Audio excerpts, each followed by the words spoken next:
ಕಷ್ಟಗಳು ನಮ್ಮಿಂದ ಸರಿದರೆ ಸಾಕು. ಬೇರೆಯವರಿಗೆ ಏನಾದರೂ ಆಗಲಿ ಅನ್ನೋ ನಿರ್ಲಕ್ಷ್ಯ ಒಳ್ಳೆಯದಲ್ಲ. ತಪ್ಪಾಯ್ತು ಭಗವಂತ. ಅದು ಭಯದಲ್ಲಿದ್ದವನು ಸಮಾಧಾನ ಆದ್ಮೇಲೆ ಅಂತ ಬಾಯಿಗೆ ಬಂದಂಗೆ ಮಾತಾಡ್ಬಿಟ್ಟೆ. ಅವ್ರು ಏನು ಅನ್ಕೊಂಡಿದ್ದಾರೋ ಆ ಕೊಲೆ ಆಗೋದೇ ಬೇಡ. ಈ ಜಗತ್ತಲ್ಲಿ ಯಾರೇ ಆಗಿರಲಿ ಬೇರೆಯವರಿಗೆ ಒಳ್ಳೆಯದನ್ನು ಬಯಸ್ತಾರೆ. ಅವರ ಕಷ್ಟಗಳು ಬಗೆಹರಿಯಲಿ ಎಂದು ಕೋರಿಕೊಳ್ಳಿ. ಆಗ ಆಗುವ ಆನಂದವೇ ಬೇರೆ. ಹಾಗೆ ಆಗಲಿ ಭಗವಂತ, ನೀನು ಹೇಳ್ದಾಗೆ ನಡ್ಕೋತೀನಿ.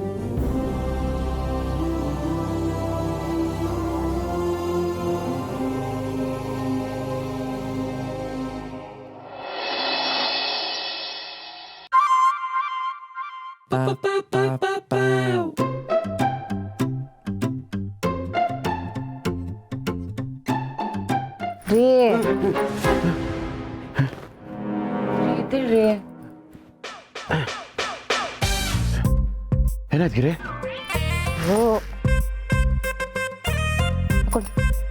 ಅಲ್ಲಲ್ಲ, ಇಲ್ಲಿ. ಏನಾದ್ಗಿರಿ? ನಾನು ನಿಮ್ಮ ಹತ್ರ ಒಂದು ವಿಷಯ ಕೇಳಬೇಕು. ಈ ಗಂಡಸರು ಹಣೆ ಬರಾನೆ ಎಷ್ಟು.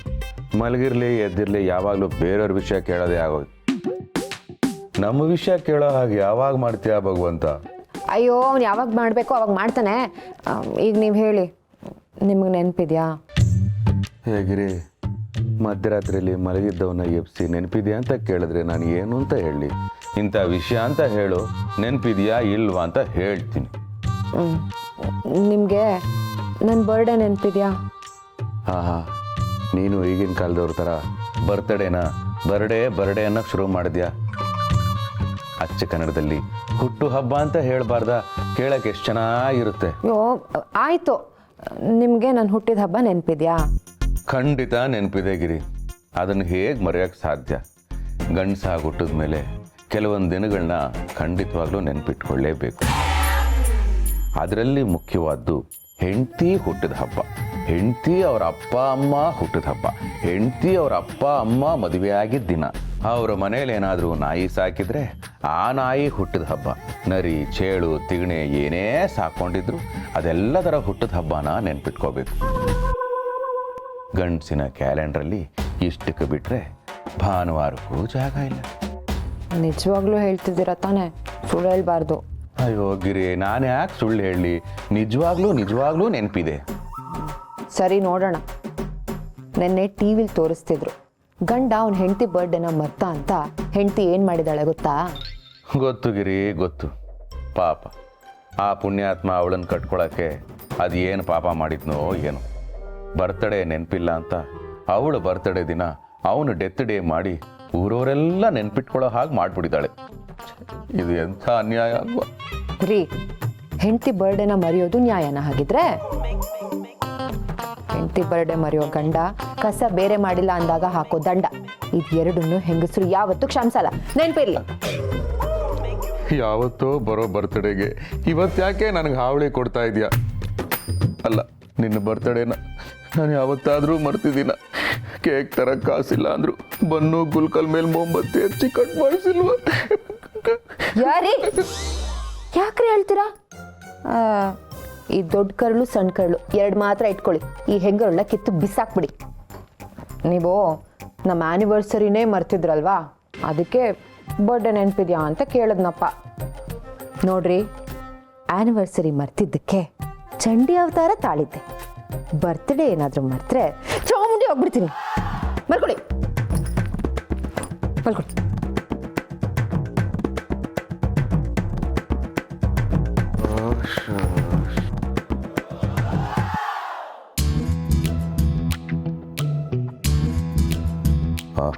ಆ್ಯನಿವರ್ಸರಿ ಮರೆತಾಗ ಚಂಡಿ ಅವತಾರನೇ ತಡ್ಕೊಳಕ್ಕಾಗಿರ್ಲಿಲ್ಲ. ಇನ್ನೇನಾದರೂ ಬರ್ತಡೇ ಮರೆತು ಚಾಮುಂಡಿ ಅವತಾರ ತಾಳ್ಬಿಟ್ರೆ ಮಹಿಷಾಸುರ ಮರ್ದನ ಆದಾಗೆ ನನ್ನನ್ನು ಮರ್ದನ ಮಾಡಿಬಿಡ್ತಾಳ. No, at any cost birthday ಮಾತ್ರ ಮರಿಬಾರ್ದು.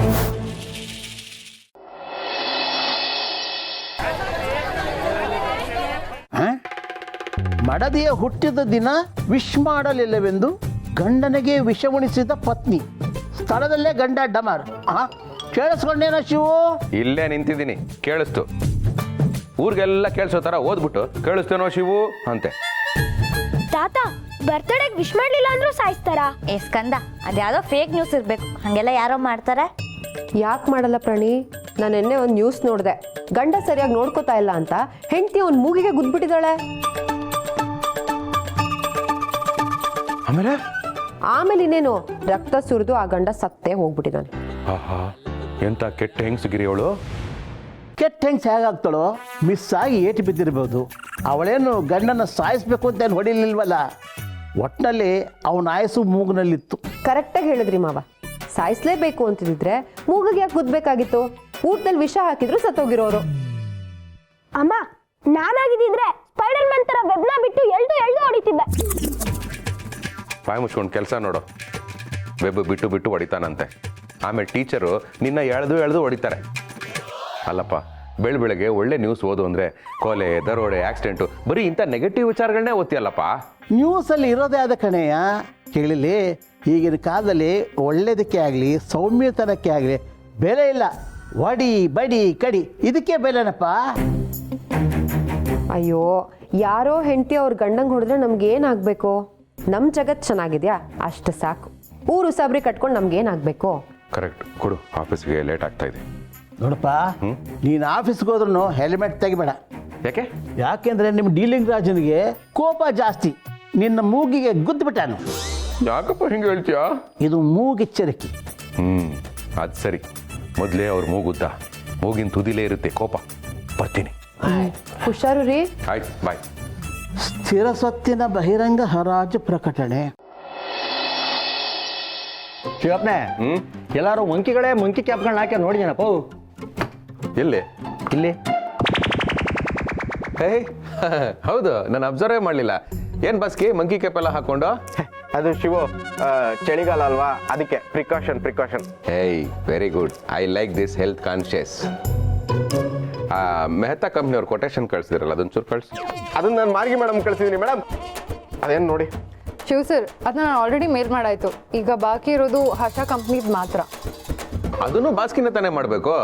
ಮಾಡಿ ಕಳಿಸ್ತೀನಿ ಅಂತ ಹೇಳಿದ್ದಲ್ಲಪ್ಪ, ಯಾಕೆ ಲೇಟ್ ಮಾಡ್ತಾ ಇದೆಯಾ? ಅಲ್ಲ, ಈ ಅಪ್ನು ನೆನ್ನೆನೂ ಆಫೀಸ್ಗಳಿಗೆ ರಜೆಗಳು ಹಾಕಿದ್ದ. ಇವತ್ತು ಆಫೀಸ್ಗಳಿಗೆ ಬಂದರೂ ಕೆಲಸಗಳು ಮಾಡಿಲ್ಲ. ಹೌದು ಬಾಸ್ಕಿ, ನಿನ್ನೆ ರಜಾ ಎಲ್ಲೋಗಿದ್ದೆ?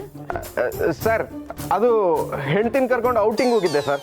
ಬರೋದು ಬೆಳಿಗ್ಗೆ ಲೇಟ್ ಆಯಿತು, ಅದಕ್ಕೆ ಕೆಲಸ ಎಲ್ಲ ಬ್ಯಾಲೆನ್ಸ್ ಉಳಿದಿದೆ. ಮತ್ತೆ ನಿನ್ನೆ ರಾತ್ರಿ ನಿಮ್ಮ ಗಾಡಿನ ರೋಡಲ್ಲಿ ನೋಡಿದ್ನಲ್ಲ? ಚಾನ್ಸೇ ಇಲ್ಲ, ಬಂದಿರೋದೇ ಬೆಳಗಿನ ಜಾವ ಅಂತೀನಿ. ನೀನು ಹೆಂಗೆ ನೋಡಿದೆ? ಬೆಳಗಿನ ಜಾವ ಬಂದಿದ್ರೆ ನಿನ್ನೆ ರಾತ್ರಿ ಆಸ್ಪತ್ರೆ ಮುಂದೆ ಗಾಡಿ ನಿಲ್ಲಿಸಿ ಒಳಗೆ ಹೋಗಿ ರಿಸೆಪ್ಷನಲ್ಲಿ ಹೆಸರು ಬರೆಸಿ ಡ್ರೆಸ್ಸಿಂಗ್ ಯಾಕೆ ಮಾಡಿಸ್ಕೊತಾ ಇದ್ರಿ ಸರ್? ಬ್ಯಾಂಡೇಜಾ? ಏನು ಬಾಸ್ಕಿ, ಏನಾಯ್ತು?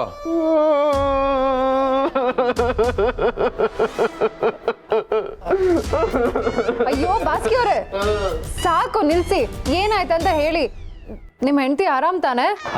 ಈ ಅಪ್ನು ಆಫೀಸ್ಗಳಲ್ಲೇ ಡಬಲ್ ಗೇಮ್ಗಳು ಆಡ್ತಾನೆ.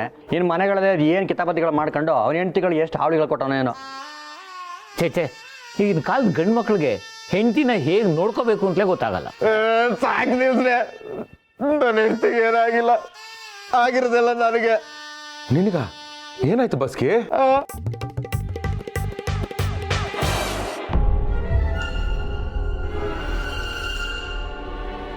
ನೋಡಿಲ್ಲ.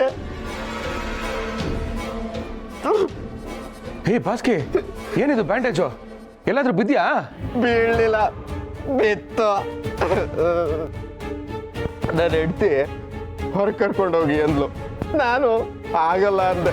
ಅಷ್ಟಕ್ಕೆ ಚಪಾತಿ ಹಿಟ್ಟು ತಗೊಂಡು ಮಾಡ್ದು ಬಿಟ್ಲು. ಸರ್, ಚಪಾತಿ ಹಿಟ್ಟು ಮುಟ್ಟಿದ್ರೇನೆ ಮೆತ್ತಗಿರ್ತದೆ, ಒಡೆದ್ರೆ ಹೆಂಗ್ ಸರ್ ಇಷ್ಟು ದೊಡ್ಡ ಗಾಯ ಆಗುತ್ತೆ? ರಾಮಯ್ಯ ಹೊಡೆದ್ಲು. ಚಪಾತಿ ಹಿಟ್ಟು ಜೊತೆ ಲಟ್ಟಣಿಯನ್ನು ಸೇರ್ಸಿ ಹೊಡೆದ್ಲು.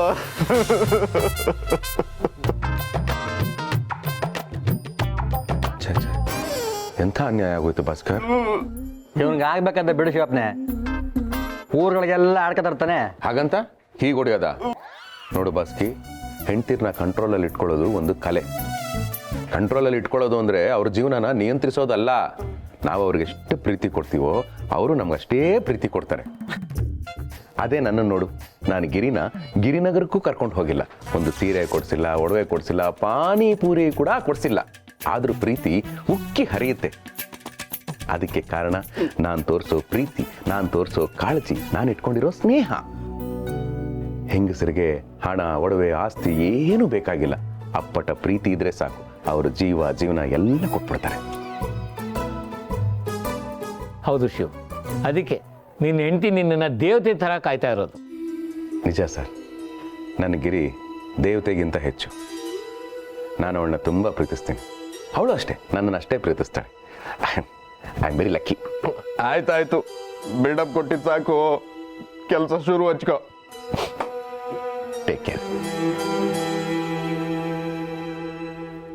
ಲೋ ಶಿವು, ನನ್ನ ಪರಿಸ್ಥಿತಿನ ಇಟ್ಕೊಂಡು ನಿನ್ನ ಹೆಂಡ್ತಿನ ಹೊಗಳಿಸ್ಕೊತಾ ಇದೆಯಾ? ಆದಷ್ಟು ಬೇಗ ನನ್ನ ಥರನೇ ನಿನಗೂ ಹೆಂಡ್ತಿ ಕಿರಿ ಶುರುವಾಗ್ಲಿ. ಇದು ನನ್ನ ಶಾಪ ಶಾಪ ಶಾಪ.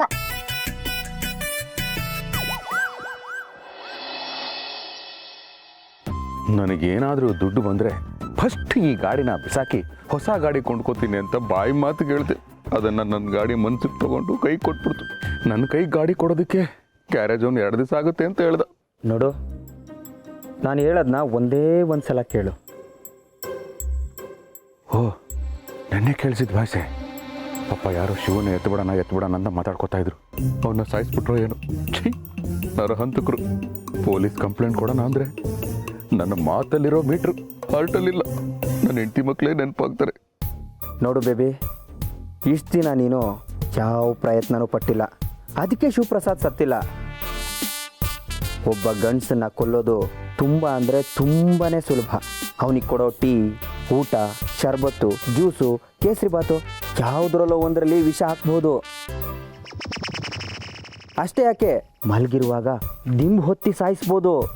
ಇಲ್ಲ ಸ್ನಾನ ಮಾಡುವಾಗ ಬಾತ್ರೂಮ್ ಕಿಟಕಿಯಿಂದ ಹಾವು ಬಿಟ್ಟು ಆರಾಮಾಗಿ ಅವನ್ನ ಸಾಯಿಸ್ಬೋದು. ಸುಮಾರು ಆಪ್ಷನ್ಸ್ ಇದೆ. ಇವಾಗ ಮೊದಲು ಆಗಬೇಕಾಗಿರೋ ಕೆಲಸ, ಆ ಶಿವಪ್ರಸಾದು ಸಾಯಬೇಕು. 2 4 ಆಗಲಿ, ಆಕಾಶ ಭೂಮಿ 2 ಒಂದಾಗಲಿ, ಆ ಸೇಲ್ಸ್ ಮ್ಯಾನ್ ಶಿವಪ್ರಸಾದ್ನ ನಾವು ಮುಗಿಸ್ಲೇಬೇಕು.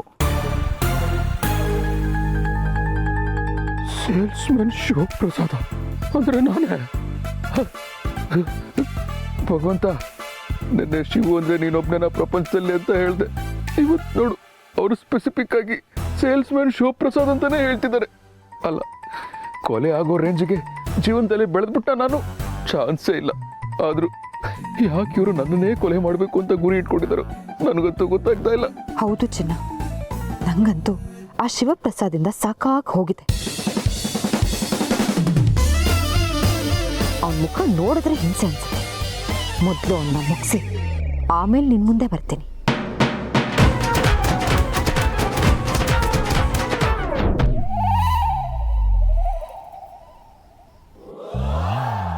ಇದು ನನ್ನ ಕಿರಿ ವಾಯ್ಸು ಅಂದ್ರೆ ಕಿರಿ ನನ್ನನ್ನೇ ಕೊಲ್ತಾಳ? ಇಲ್ಲ ಇಲ್ಲ ಇಲ್ಲ, ನಾನೇ ಸರಿಯಾಗಿ ಕೇಳಿಸ್ಕೊಂಡಿಲ್ಲ ಅನ್ಸುತ್ತೆ. ನನ್ನ ಕಿರಿ ದೇವತೆ. ಅವಳು ಕನಸಲ್ಲೂ ಈ ಥರ ಎಲ್ಲ ಆಲೋಚನೆ ಮಾಡಲ್ಲ.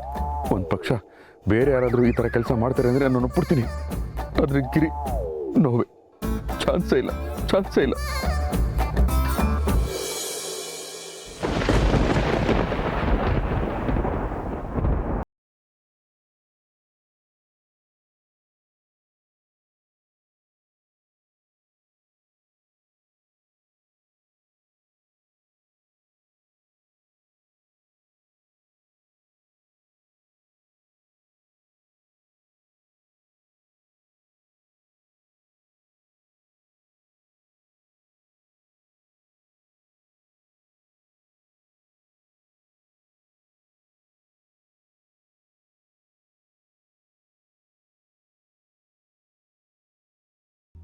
ನಾನಿಷ್ಟೊತ್ತು ಕೇಳಿಸ್ಕೊಂಡಿದ್ದು ನಿಜವಾಗ್ಲೂ ಗಿರಿ ವಾಯ್ಸೆ. ಗಿರಿ ನನ್ನನ್ನು ಕೊಲ್ತಾಳ? ಭಗವಂತ, ಏನೇ ಟ್ವಿಸ್ಟು! ಗಿರಿ ವೈದಿಸ್ ಕೊಲೆವೆರಿ ಅಲ್ಲ. ಈ ಗಿರಿ ಯಾಕೆ ಹೀಗಾಡ್ತಿದ್ದಾಳೆ ಅಂತಾನೆ ಅರ್ಥ ಆಗ್ತಾ ಇಲ್ವೇ? ಕೊಲೆ ಮಾಡುವಂಥದ್ದು ನಾನೇನು ಮಾಡಿದ್ದೀನಿ? ಈ ವಿಷಯನ ಅಪ್ಪನಿಗಾಗಲಿ ಮಕ್ಕಳಿಗಾಗಲಿ ಹೋಗಿ ಹೇಳಿದ್ರೆ ಅವ್ರು ಖಂಡಿತ ನಂಬಲ್ಲ. ಅವ್ರು ಯಾಕೆ ನನ್ನ ಕೈಲೇ ನಂಬಕ್ಕಾಗ್ತಾ ಇಲ್ಲ.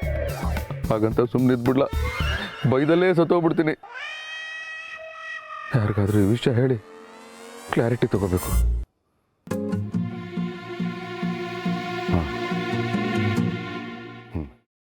ಎಂತ ಹೇಳ್ತಿದ್ರಿ ಶಿವರೇ? ಫಸ್ಟ್ ನಿಮ್ ತಲೆ ಒಳಗಿಂದ ಅದನ್ನ ಆಚೆ ಉಗಿನಿ. ಏಯ್ ಉಗ್ಯಾಕ ಅದೇನ್ ಬಾಯಿ ಒಳಗೆ ಹಾಕೊಂಡ್ರೆ ಸುಪಾರಿನ ತಲೆಗೆ ಬಂದಿರೋ ಡೌಟು ಅದು ಹೋಗ್ಬೇಕು ಅಂದ್ರೆ ಸತ್ಯ ಅನ್ನೋ ಸೌಟ್ ಸಿಗ್ಬೇಕು. ಅದು ನನಗೆ ಸಿಕ್ಕಿದೆ. ಆದ್ರೂ ನಂಬಿಕೆ ಆತಿಲ್ಲ ಮರ್ರೆ. ಗಿರ್ಜಮ್ಮ ಅಂದ್ರೆ ಯಾರು? ಸಾಕ್ಷಾತ್ ದೇವತೆ. ಕಾಳಿನೂ ದೇವತೆನೆ, ಬಲಿ ತಗೊಳ್ಳಿಲ್ವಾ? ಹಂಗೆ ಗಿರಿನು ನನ್ನ ಬಲಿ ತಗೊಂಡು. ಆದ್ರೂ ಗಿರ್ಜಮ್ಮ ಅಂತವ್ರಲ್ಲ ಶಿವರೇ. ನನ್ನ ಮಾತು ಕೇಳಿ. ಎಲ್ಲೋ ಏನೋ ಮಿಸ್ಕಮ್ಯುನಿಕೇಶನ್ ಆಯ್ತು, ಅದನ್ನ ಬಿಡ್ಸಿ ಕಾಣಿ.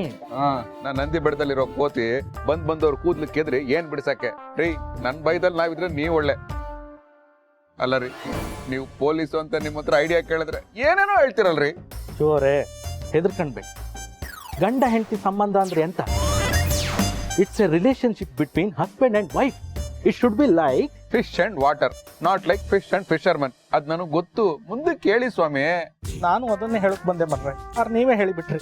ಈಗ ನನ್ನ ಹತ್ರ ಹೇಳೋಕೆ ಎಂಥದ್ದು ಇಲ್ಲ. ಒಂದ್ ನಿಮಿಷ. ರಿಲೇಶನ್ಶಿಪ್ ಕೋಡ್ ರೀ ಕಾಶಿ ಅವರೇ, ರಿಲೇಶನ್ಶಿಪ್ ಕೋರ್ಟ್ಸ್ನೆಲ್ಲ ಹುಡುಕಿ ನೀತಿ ಪಾಠ ಹೇಳೋಷ್ಟು ಟೈಮ್ ಎಲ್ಲ ಇಲ್ಲಪ್ಪ. ನೋಡಿ, ನನ್ನ ಧರ್ಮಪತ್ನಿ ನನ್ನ ಕೊಲ್ಲೋ ಪ್ರಯತ್ನದಲ್ಲಿದ್ದಾಳೆ. ನಾನು ಜೀವ ಭಯದಲ್ಲಿದ್ದೀನಿ, ನನ್ನ ಪ್ರಾಣ ಅಪಾಯದಲ್ಲಿದೆ. ದಯವಿಟ್ಟು ಅದನ್ನ ಕಾಪಾಡಿ. ಶಿವರೇ, ಹೆದರ್ಕಣ್ಬೇಡಿ. ಹೆಂಡತಿ ಆದವಳು ಗಂಡನ್ ಕೊಲ್ತೆ ಅಂದಳಿ ಬಪ್ಪತ್ತಿಗೆ ಆ ಫೀಲ್ ಹೆಂಗಿರುತ್ತಂದಳಿ ನಂಗೂ ಗೊತ್ತಿತ್ತು. ಕಾಶಿ ಅವರೇ, ಗೌರಿನು ನಿಮಗೆ ಮರ್ಡರ್ ಮಾಡ್ಬೇಕು ಅಂತ ಸ್ಕೆಚ್ ಹಾಕಿದ್ಲ? ಅಯ್ಯೋ ಶಿವರೇ, ಹಾಗಲ್ಲ ಮರ್ರೆ. ನಾನೇ ನನ್ನ ಹೆಂಡತಿ ಅಂದಳಿ ಹೇಳಣ ಮರ್ರೆ, ಬೇರೆಯವ್ರ ಹೆಂಡತಿ. ಆರು ಸ್ವಂತ ಹೆಂಡತಿ ಕೊಲ್ಲಕ್ ಬತ್ತಳಂಬುದನ್ನ ನಂಬುದೇ ಕಷ್ಟ ಮರ್ರೆ. ಆರು ನೀವು ಹೇಳ್ತೀರಿ ಅಂದಳಿ ನಂಬ್ತಿದ್ದೆ. ಯಾವುದಕ್ಕೂ ನಾವು ಸೆಕೆಂಡ್ ಒಪಿನಿಯನ್ ತಗೊಂಡು ಒಳ್ಳೇದು. ಎಂತಕಂದ್ರೆ ಗಿರ್ಜಮ್ಮ ಇರುವೆಗೂ ಸಕ್ಕರೆ ಹಾಕುವಂತವ್ರು. ಇರುವೆ ಬಾಯಿಗೆ ಸಕ್ಕರೆ ಹಾಕೊಳ್ಳು, ಗಂಡನ ಬಾಯಿಗೆ ಮಣ್ಣು ಹಾಕಲ್ಲ ಅಂದ್ರೆ ಏನ್ ಗ್ಯಾರಂಟಿ? ಶಿವರೇ, ಇದು ಎಂತ ಮಾತಾಡ್ತಿದ್ರಿ ನೀವು? ನಾನು ಏನ್ ಮಾಡ್ಲಿ ಕಾಶಿ ಅವರೇ? ಈ ತರ ಪದ ಪ್ರಯೋಗ ಮಾಡೋದಕ್ಕೆ ನನಗೂ ಇಷ್ಟ ಇಲ್ಲ. ಆದ್ರೆ ಪ್ರಾಣ ಭಯ ನನ್ನ ಬಾಯಿಯಿಂದ ಈ ತರ ಪದಗಳನ್ನ ಉದುರಿಸ್ತಾ ಇದೆ. ದಯವಿಟ್ಟು ನನ್ನ ಜೀವನ ಕಾಪಾಡಿ. ಶಿವರೇ, ಏನು ಹೆದರ್ಕೊಂಡು ಈಗ ಒಳಗೆ ಹೋಗ. ನಾನು ಪೊಲೀಸ್ ತಲೆ ಉಪಯೋಗಿಸಿ ಇನ್ವೆಸ್ಟಿಗೇಷನ್ ಶುರು ಮಾಡ್ತೀನಿ. ನೀವು ಹೇಳದ್ದೇ ಸರಿಯಾಮಂಗಿದ್ರೆ ನಿಮ್ಮ ಸಪೋರ್ಟಿಗೆ ಆ ದೇವ್ರಿ. ಅಂದ್ರೆ ನೀವಿಲ್ವಾ? ನಾನು ಇದ್ದೇ ಮರ್ರೆ, ಟೆನ್ಷನ್ ಮಾಡ್ಬೇಡಿ. ಬರಿ ಹಾಪ. ಅಲ್ಲ ರೀ, ನೀವು ಏನ್ ಟೆನ್ಷನ್ ಬೇಡ ರೀ. ಅಯ್ಯೋ ಕಾಶಿ, ಬನ್ನಿ. ಕಾಶರಿ ಬೇಡ ಕಾಶರಿ, ನನಗಳು ನೋಡಿದ್ರೇನೇ ಭಯ ಆಗುತ್ತೆ.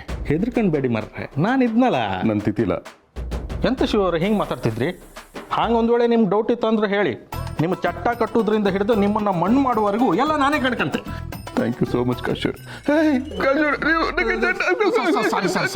ಅದು ಬೈ ಮಿಸ್ಟೇಕ್ ಆಗಿ ಬಾಯ್ ಮಿಸ್ಟೇಕ್ ಆಗಿ ಹಾಂಗೆ ಬಂದದಷ್ಟೇ. ಬನ್ನಿ. ನಾನೇನು ಮಾಡಿಲ್ಲ. ಬಾಬಾ, ಏನಾಯ್ತು?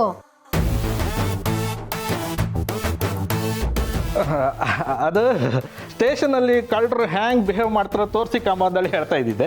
ಅದನ್ನೇ ತೋರಿಸ್ತಾ ಇದ್ದೀರ. ಅದನ್ನ ನೀವು ತಾನೇ ತೋರಿಸ್ಬೇಕು. ಬಾಬಾ ಹೇಗೆ ತೋರಿಸ್ತಾರೆ? ಅದು ರಿಯಲ್ ಸ್ಟೇಷನ್ ಅಂದಳಿ ಅನ್ಕಂಡ್ಯ. ಇಲ್ಲ, ಈ ಪಿಕ್ಚರಲ್ಲಿ ಕಳ್ಳರೆಲ್ಲ ಹ್ಯಾಂಗ್ ಬಿಹೇವ್ ಮಾಡ್ತಾರೆ ಅಂದಳಿ ತೋರಿಸಿ ಅಂದೆ. ಅದನ್ನೇ ತೋರಿಸ್ತಾ ಇದ್ದೀರಿ. ಅದೇನು ಹೇಳ್ತೀರೋ ಅದು ನಿಮಗೆ ಅರ್ಥ ಆಗಬೇಕು. ಆಗ್ಲಿಂದ ಕರೆದು ಸಾಕಾಯ್ತು. ಬಾಬಾ ತಗೊಳ್ಳಿ ಟೀ. ಶೋರೆ, ಟೀ ಕುಡೀನಿ.